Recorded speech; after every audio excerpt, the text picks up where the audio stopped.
যদি সন্দেহ হয় যে আপনার হার্টে ব্লকেজ রয়েছে, তাহলে প্রথমে নিজের পা হাতকে টান করে কনিষ্ঠ এবং অনামিকার উপরে এই দুই আঙ্গুল দিয়ে চাপ দিয়ে রাখুন এবং এই মধ্যমা আঙ্গুলটিকে হাতের তালুর দিকে ভাঁজ করতে চেষ্টা করুন।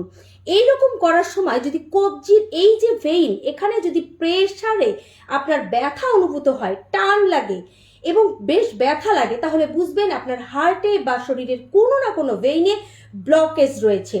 এছাড়া আপনি অন্যান্য টেস্ট করতে পারেন এবং সেই অনুযায়ী ঔষধ যা রয়েছে সেটা খেতে পারেন। তবে এটা একটা ব্লকেজ জানার উপায়। আরেকটি উপায় হচ্ছে আপনার পায়ে দুই পায়েরই এই যে কাফ মাসল, এই কাফ মাসল নরম নাকি শক্ত। আপনার কাফ মাসল যত নরম হবে বুঝবেন আপনার হার্ট এবং আপনার পেট তত বেশি সুস্থ আছে। কিন্তু আপনার এই কাফ মাসল যদি শক্ত হয়ে যায় বুঝবেন আপনার হার্টও ভালো নেই, আপনার পেটও ভালো নেই।